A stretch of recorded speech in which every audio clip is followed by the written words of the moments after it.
Moms. Welcome back to the Gather Moms podcast. And y'all, it is episode 99. We're gonna party like it's episode 99.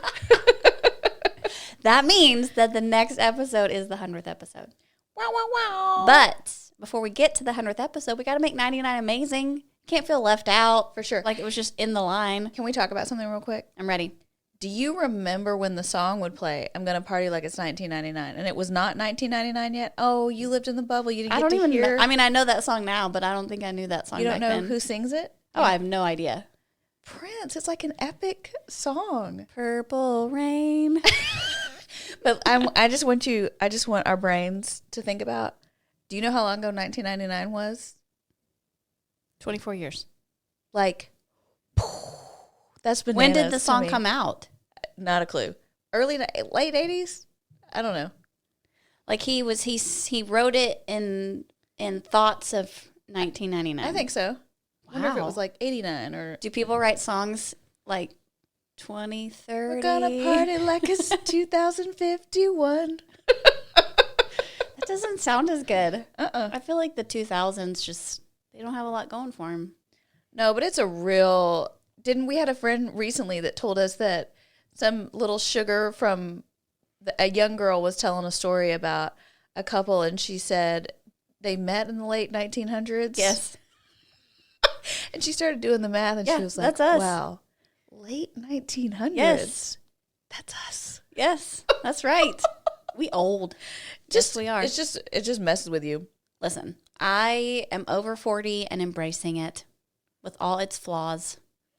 It's going to be fine. I mean, I think I'm okay with it. It's just like the mind-boggling. I don't think about that stuff a lot. Okay. Well, I'm sorry I derailed you. We're on episode 99, and it's going to be amazing. Better than Prince's song. What do you have for us today, Rebecca? Okay, we are in the middle of Ice-Mageddon here in Dallas, Texas. Yes. I think it's actually more than Dallas, Texas. I think it's lots of places. Really? Oklahoma's got a little bit, right? Didn't it go off to the Girl, east, west? you watch the news. You would I know. do watch the news. I have not a clue. Listen, what's it's not happening. just us. But we've been out of school and work. We're on day 3 of being home with our children. And my ears are tired Yes, from listening to them. from listening to Yes. them. And being at home with all my people for 72 hours now, I have been reminded of something that God gifted women, which is super hearing. Yeah, Like we can't not hear it. I know. We hear everything, and you wonder, like, why don't the husbands hear all of this? Like, or do they? And they're just... I don't think they do. I really don't think that Greg hears it. He doesn't even flinch. But, like, Jeremy is sitting in the most, like, the middle of the home. He's sitting in his chair in So the is living Greg. room. Middle of the living room. So it's the most central location. Yes. I'm over here in the whole other part of the house, Yes. locked in a room, and I heard. I heard it. So how did he miss it? So we're going to play a little game. Okay, who hears it first? You or Jeremy? Okay, You ready? Kids fighting. me. The pantry door opening. Oh, me. The alarm clock. Jeremy. Yeah, I knew Jeremy was going to win that one. Okay, a kid that's about to throw up. Oh, me. A question from the back seat. Me. He doesn't even hear it at all. A question in general. Yeah. Yeah, No. The timer on the oven. Okay, he will hear that. Or, like, if old girl's going off with the timer and start shouting, whose timer is that? You know, or Yes. the oven's ready, or, you know, yeah. As much as I want to be mad about it, I don't think he actually hears it. So if he doesn't hear it, how can I be frustrated? Because I can't unhear it. Right. Like I hear everything. Yeah. Before it even happens, I feel like I'm hearing it coming. Yeah, or you see them moving behind you, or you, like, there's these supersonic senses. Yes. So I just feel like God gifted moms with like crazy hearing. We're amazing. Are there any of those in your house that Greg hears first? None. No. No. Yeah. Not even the alarm clock. I hear the alarm clock. Yeah. I usually turn off his alarm clock. Really? Yes. I hear it all. This morning, my alarm clock went off at 6:30. Why? Well, it's just said, and I said, Alexa, shut up. What did she say back to you? Don't talk to me like that. She didn't say anything, but she showed it quit. No, you didn't say off. How does she know to turn I it don't know, off? dude. I do not know. But in my sleep state, that's what I said to her. Moms, I just want you to know I see you and I hear you. I'm sorry. I'm sorry that you have supersonic hearing and that you hear all the things in your house. I also feel compelled to take action upon hearing those things. Yeah. I don't have the ability to just not do anything. Yeah. Sometimes I'll say, go ask your dad. But then he gives him an answer I don't like. So then I go jump in anyway. Yeah, then you got to circle back. So I just want you to know this has been a rough Ice-Mageddon. But hey, it's coming back for us. School's coming back. We're going to be fine. We're going to be fine. We're going to be fine. You're going to get to go to Target again. Yes. Hopefully you've gotten to watch a movie with your kiddos or, you know, done a puzzle or something. I feel like we need to play a family game tonight because I've seen people posting and I'm just like, we haven't played a family game. We got to play a family game so I can say we did it. Right. Something you can cling to and be like, we did this. Yeah. Yes, we're going to do that for sure. Okay, so last week on the podcast, Kate talked to us about how we talk to ourselves more than anybody else. Yeah. I loved your name. Don't be a punk to yourself. Okay. Doesn't it feel good to say that? Yes. It does. There's this inner dialogue inside of us, and it's kind of like a bully. Mm-hmm. And we say things to ourselves that just make us feel insecure and inadequate. Yes. And they're mean, and we would never say them to anybody else. Right. And I don't know if if that's just sin in us, right? Yeah. You know, or if that's just that God-shaped hole where we just need our creator to come in and tell us who we really are. Yeah. But it just plays through our heads. And I think, you know, listening last week, it also made me realize that it's probably playing through my kids' heads. Mm. And so I just need to be active and just reinforcing truth in their lives. That's good. Yeah. Who they are, what God's made them to be, what they're not, you know, just encouraging them. So just think about that with your kiddos, that they need you as their mom to be reinforcing all those truths in their life, just like we need somebody reinforcing that truth in our life too. That's great. But it got me thinking that all of us are operating from this place of brokenness. Mm-hmm. Brokenness in God's eyes is being so crushed by the sin and darkness of the world that we recognize there is no place to turn but to God. Yeah. And the problem is that a lot of us are broken and we don't know it. Yeah. And we think we're operating out of a place of health. Sure. I got it together. Yeah. Everything's good. Yeah. We have to recognize this because it affects the way that we listen and receive messages from others. Mm-hmm. So today we're going to talk about not only do we listen to ourselves, but we listen to the world. Yeah. We listen to messages, we listen to others. And if we're all broken by sin, then we can either turn to God in desperation or we can turn to worldly fixes. Yeah. And I think what I find in my own life is that I tend to try the worldly fix first. Always, unfortunately. Before I turn to God. Yes. Some of that's just, I think we think it's easier, like almost like talking to God's harder, so I'll just go try this on my own. Yeah. And then if it doesn't work, I'll talk to God. Some of it is maybe I'm like, well, I figured it out this time. I know better. But instead of turning to God, I still turn to the worldly fix. Sure. We just try all the things first. And so in the book of Jeremiah, we read about how God's people turn to the world instead of God. I think it's still true of us today. Jeremiah was a prophet, and he was calling for the nation to turn back to God. And he says this in Jeremiah 2:13. It says, "My people have committed two sins.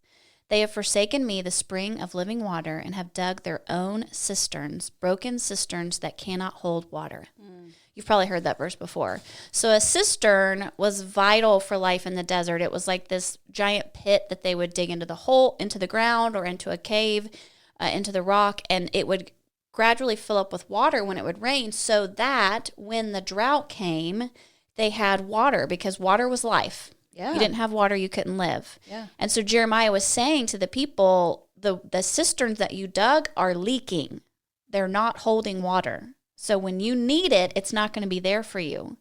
And think about how our broken lives so often cause us to listen to things that are leaking. Wow. And don't offer the fixes that we need. Yeah. We have those broken cisterns in our own life. So I was trying to think about what messages or advice have I been taking in that I've been trying to fill that cistern and it's leaking. Yeah. One of them I think is beauty for women. Yeah. Not just weight, ladies, but just the idea of outward appearance. Sure. We all like to look good. Mm-hmm.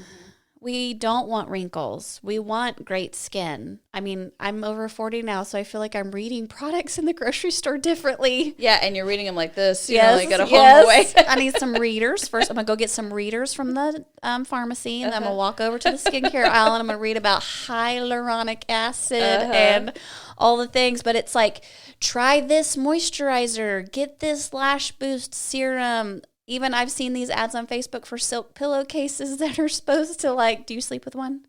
Yeah, everything you just said, I've done. I have all those. Oh, you have all those? Yeah. I don't have the silk pillowcase yet. I mean, dude, I don't know if it's making a difference. Supposedly, first of all, it feels good. Does it? But supposedly it helps your hair not get as greasy at night. Oh, I thought it was for your wrinkles. It wasn't for your supposed to wrinkle skin. your face. I didn't know it had anything to do with my hair. Yeah, I mean, I first heard about it for hair. Really? How could it help with wrinkles? I don't know. I mean, when I lay on my face, it squishes. Right. It's going to squish on cotton. It's going to squish on silk. Know. I don't know. We're in search of it, though, and it does not matter what age you are. Mm-hmm. From little to big, Mm-hmm. we are all in search of this beauty. I do think when I feel beautiful, I might have a better day. Sure. I mean, because I just feel good about myself. Yeah. The problem is that I'm not beautiful every day. I mean, there are days where my hair is greasy. But let's say that, though, that like beautiful according to the world According standards. to the world standards. According Yes. to the ideal beauty of our time. That's right. Like some days, yeah, we may be hitting that mark, and some days we're not. Yeah. Right. And the world says that this mark is like, I don't know, it's like what, the 0.01% For sure. to hit? Yeah, and you better get it all just right. It's not happening. Yeah. It's not happening. So instead of being desperate of God to remind me that he's my creator and that when he did create me, he was thoughtful and he was intentional, I end up being desperate for the next great trick. Yeah. That's going to make me feel pretty. Yeah. I'm spending money on it. I'm spending time on it. And this is what's so crazy to me. It doesn't work. Yeah. Like I actually know that. Yeah. If somebody asked me does Lash Boost Serum work, I would say, yeah, until you stop using it. Oh, until you stop using it. And then it doesn't work. But honestly, it works really well when you use it. Okay, so Kate likes the Lash Boost Serum. But we know this. We know that in order to attain that standard, we have to actually keep running after it. Yes, because it's exactly what you said about it's a broken cistern. It's a leaking sieve. You're always having to pour money and time and research and trying products into that thing. It doesn't hold. And when we are desperate for God and we look to him as our creator, he never once says, go do this, get this, buy Right. this, put this on. Preach. He literally just holds us in his hands and tells us how beautiful and wonderful we are. Yes. That's a broken cistern. Okay, Yeah. the next one for me is success. Success is a broken cistern for me. Mm-hmm. I don't know what it is about, if it's my age or just my season of life. I feel like earlier in life, I don't know, I was just so gung-ho. I was like, just go do it all. Let's just get it all. Let's work it all. Let's have it all. Yeah. And it felt like everything was just like, okay, I can get that. I'll just try harder, work harder. And I don't know, this season of life with my older kids, I feel like they need me so much more that I kind of stepped back out of that I'll just go get it type attitude. And now it's left this leak in my cistern where I just don't feel as successful, right? Wow. I just don't feel like I'm achieving all the things that I used to achieve. It almost feels like I should have, checked that box already. And it feels like I probably did. And now I feel like there's another box to check. I want so badly to contribute to my family. I feel the loomingness of college and insurance and cars. And so you want to be a contributor. I want to help. Wow. But I just don't feel like my financial contribution equals my spouse. Wow. I mean, I don't know that it ever will. No, mine won't. I mean, we could take a whole little rabbit trail tangent on how women get paid, but I'm not Yeah. going to go there today. Not going to go there today. But then you kind of look down the road to the end of life and you kind of have this realization, I'm never going to make that. Is that okay? Well, and like you look at Solomon who said, it's all meaningless. Exactly. Because what is extra money really going to do? I think it's going to make my life easier, but it's probably just going to make me hungry for more. Well, and then it binds you up. I mean, right now, I think, Rebecca, you have had this gift of being able to be at every game. You get to go to all the things. Yes. You get to be Yes. with them and be Yes. present. Yes. And so there's a trade-off. Right. You And so know? why is it as women that we feel like we need the success and the the be at everything. Yeah. It feels like we can have it all. Yeah. I don't think we can. I think what you're saying is right. There's a trade-off. Yeah. There's always a trade-off. And, I'm with you on that. And, I struggle to be able to fall asleep at night and feel okay about myself if I don't feel like I've done enough that day, so I'm with you on that. So I think as women, we're fighting this battle to feel enough, to feel worthy, like I did what I was supposed to get done today. I've contributed enough to my family. I've helped put money in the bank. I've done whatever. Even if you have an amazing job that pays you a lot of money, I actually bet you still feel that way. Agree. So it's not like there's, just like with beauty, there's not some echelon that you hit where you're like, okay, that's good. I'm good. No. It's not there. No, it's a leaky cistern. You're always going to be trying to put in more into that one. Yes. Yeah. Yes. Anything that's come to mind for you when we think about these leaky cisterns or things that we feel like we're chasing, or there's some unrealistic standard out there that we just can't attain? I think it helps put it into perspective. And there's a weird tension there because on the one hand, I think beauty products, getting our hair dyed, using eyelash serum, like those things are okay. Like it's not like we're sinning by doing those things, right? Right. They're all acceptable by God. The problem comes in when we're trying to find our worth and meaning in those things. And when we have these really negative side effects, when we feel like we aren't attaining those things in kind of where we've thought about. You know? Agreed. So it's a really weird, tricky tension. And success is the same way. Like we look to scripture and he says, be fruitful and multiply, and have dominion over the earth. Well, dude, that's a gray area.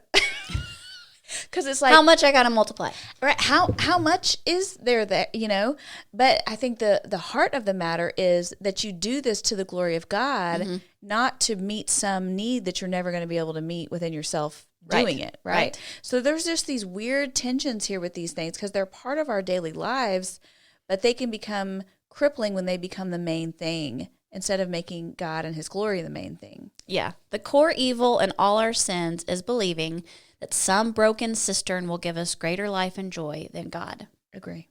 And just like you said, I think we live in a beautiful world that God has given us. We are meant to enjoy it and to have fun and to live abundant. And there's nothing wrong with shopping and putting on makeup and going to your job and feeling good about what you did that day. All those things are part of this beautiful world that God's given us. But when we expect that thing to fill our cistern and to give us life, then we're putting it in the wrong place and it's leaking. I was listening to a podcast the other day where the guy was talking about how he believes that God's goal for us on this earth is to flourish. Yeah. That he wants us to flourish. He wants nature to flourish. And that a lot of what we're running into in life is actually not helping us flourish. It's keeping us captive, right? We feel imprisoned by it. And so when you find things that help you flourish, that's a God-given gift. Yeah. It's something that God has been so kind to give us. I'm so thankful that I can enjoy tacos and that I can have fun clothes and that I can wash my sheets and get into bed at night and feel excited about that. I'm so grateful that God gives us those beautiful things. But I just think it's so easy for me to get caught up in thinking that that's the end all. Right. Because that in lies the trap. And that's exactly what you're saying. I agree with that completely.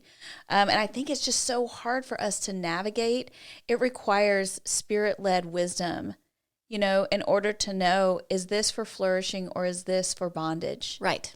And at what point does it tip into one way or the other? I think that is where I can't say for you, eyelash serum is going to be what puts you over the edge into bondage. Right. Right? I can't say that for you. I don't know that for you.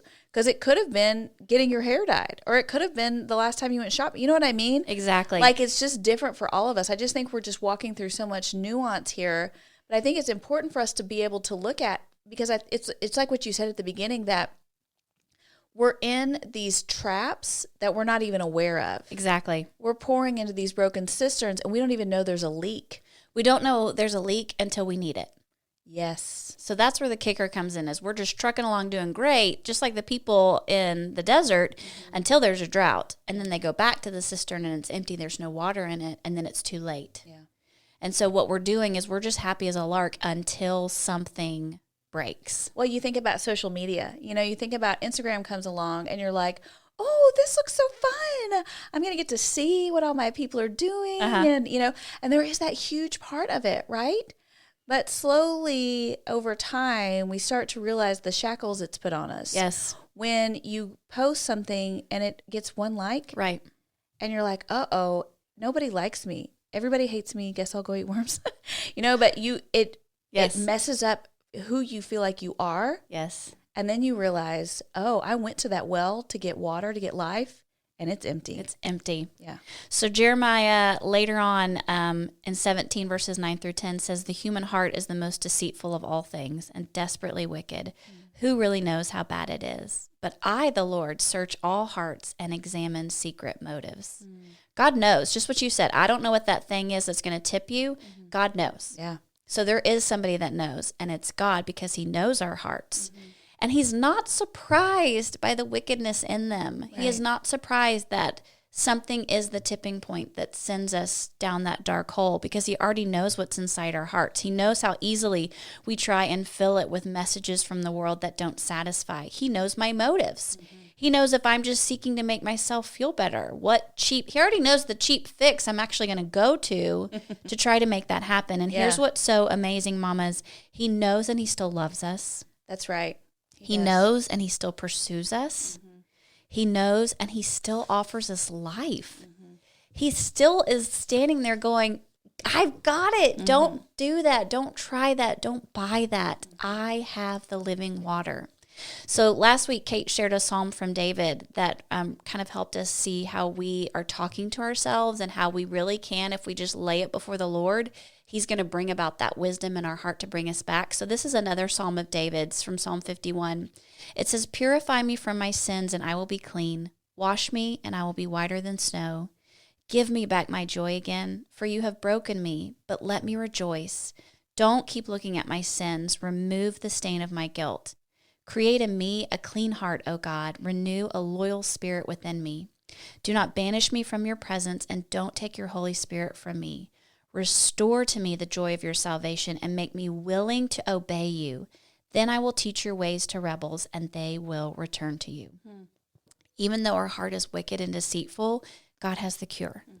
And he wants to create that clean heart in us. He wants us to see him as the giver of that clean water, that spiritual goodness that fills that cistern. Yeah. And when he does restore that joy to us, when we do finally aha, I see it, God, then it says that we can actually take what we've learned and then teach others. Yeah, yeah. Each of our stories have different broken parts. No one knows all those parts except God, but I can actually take those parts that are broken, and when I heal, I can begin offering them to others. Yeah. Good. It's only when I turn to God for healing from brokenness that I can begin operating out of a place of wholeness, because that's where we really want to be, moms. We know that when we are off during the day, when something's broken, when the alarm didn't go off, we woke up late, a kid turns up sick, we forgot a report at work, it sets us on that course where everything's kind of edgy, and we're operating out of this brokenness that then spills onto those around us. Yeah. We're short with our temper. We yell when we shouldn't. We spend too much time on social media and then feel even worse about ourselves. But when we operate it out of a place of wholeness, then we're actually able to offer others that overflowing gift of God. For sure. That living water. And wholeness can only be found in Jesus. When I am whole, I receive God's truth. I'm able to recognize those false messages and lies. I can identify and then I can reject them. Yeah. Because that's the other important part, is that we've got an enemy that desires to keep us captive. Sure. I have to call him out. Yeah. I have to say, not today, Satan. Yeah. Right? Yeah. Not today. Yeah. There are so many ways that we as moms have got to set this trend in our home, this foundation, this secure foundation in our home, because we want our kids to be able to see us living in wholeness. So I had breakfast the other day with a friend, and she shared this beautiful illustration with me that I can't wait to share with you guys today. So shout out to Liliana. So she was telling me about kintsugi. Okay. Do you know what kintsugi is? Why does that sound familiar? You probably will recognize it when I talk about it. So it's the Japanese art of repairing broken pottery with lacquer dusted with gold. Yes. It treats breakage and repair as part of the history of an object rather than something to disguise. So when things would get broken, like teacups or vases, instead of just throwing the whole thing away, they would instead put it back together with this special lacquer that was actually dusted with gold. And what the gold did is it actually made the cracks even more visible. So you would look at this vase and you would see these cracks, but then you would see this beautiful gold over it. And it was this whole idea that the gold is actually making those cracks more seeable because it shows the repair. It shows the beauty of the object being repaired. Yeah. And it's the history to say, look, I might have been broken, but now I've been put back together again. I can be even more beautiful now than I was before. Yeah, I love that. And I think when we look at our lives, if we're trying to give off this persona to the world that we're fine, it's all fine. I'm not broken. Yeah. I'm not messed up. But then on the inside, we have all these broken parts. That's actually very detrimental. It eats away at you. It puts you in this dark, lonely room where you feel like nobody understands or sees. Yep. And that's where bad things happen. Yeah. But when I'm able to bring out to the world the broken parts, but then show not the gold overlay, but the Jesus overlay, yes, then I'm able to show people, look what he did in these broken parts. It's even more beautiful than it was before. agree 100%. And that's what we need as moms. Yeah. We need to be able to say to the world, that didn't work for me, but Jesus did. We need to be able to say, he is the reason that I am whole today and healed. We need to be able to almost celebrate our brokenness. Yes, celebrate the brokenness. Yes. Because when we celebrate it, it actually gives freedom to other people. Right. In his weakness, I am made strong. That's right. Yeah. There is another person out there that's listening to a message that's false. There is another mom out there that's reading into this lie and thinking it's true about her. And as soon as one of us speaks up and says, I went through that, but you know what? I figured out it wasn't true. And this is what God did. It brings freedom to that mom as well. Mamas, that's so important. Yeah. We are surrounded by a world that is literally feeding us lies every single day. Yeah. And they're feeding them to our kids too. And if I don't get a hold of that, then my kids are going to get sucked into it too. And I don't want them to live. That's what's so crazy. When I look at my daughter, I don't want her to ever have to live that way. Yeah. I don't want her to have to struggle like I did. Sure. So when I show these broken parts to the world and I show how Jesus has come in and literally laid his gold over it to make it beautiful, it just gives so much hope to another person. It does, and that's a real person. You know, that's a real person. I think the other option, you can be real or you can be counterfeit. And I feel like that's what you're describing here, are the two options that we have on the table. Are we can listen to our culture and our world version of what the ideal is, right? And you're going to look a certain way, you're going to have a certain home, you're going to be a certain kind of mom, right? Yes. But that's the counterfeit version. The real version is submitted to God's truth. It's following what he is saying is best, where we're seeking out peace and holiness and community, right? All those beautiful things. But it can be so hard, I think, just because of all the messages we receive, to determine the counterfeit from the real. You know, and it just reminds me of that illustration you've probably heard about how the IRS, I think that's who investigates, but in order to find out, you know, what money is fake, they don't study fake money. They study real bills. That's right. Because they get so familiar with what a real dollar bill, a real $100 bill looks like, that they know every single part. They know what makes it special. They know what it's supposed to look like. So that when a counterfeit comes along, they can spot it quickly. Exactly. And so for us, if we want to be able to identify what are these messages that we're getting that are counterfeit to what God's best is, we have got to know who he is. We have got to know what his best is. We have got to be in the Word and listening to what he says we're supposed to be about and who we are and what matters to him. That's right. You said study too, which I think is interesting. They study the real. Yeah. I don't know, moms. I just think sometimes when I look at my daily activities, you could say I studied a lot of things that day, but it might not have been the Bible. Sure. I mean, just being practical, when you look at the amount of time that we spend on social media or watching Netflix or the news or whatever it might be, you could very easily say I spend way more time on those things than I do studying the Word. For sure. So how am I going to know what's real? Right. And, you know, not to guilt trip us, but just like we need to be aware that these are the messages that we're taking in, and it affects us to the core of who we are. And because of that, we then start pouring water into broken cisterns. we're going to go to those cisterns and we're going to find there was nothing there for you, girl. No. And it would have been better if you would have been putting that water into living, into the living cistern that holds. That's right. So that you could draw out living water. And this is the biggest encouragement, I think, is that when we figure out that the cistern is broken and it's leaking, the world has no fix for that. Right. I mean, they're done. There's nothing else to offer. I almost feel like the world says, we'll start over. Yeah. Try again. Yeah. Do something different. Right. God never says that. Yeah. He never says that. He is always waiting at the end of that broken cistern going, I've been here all along. Mm-hmm. And I'm offering you this living water, and it does not require you to earn it or buy it.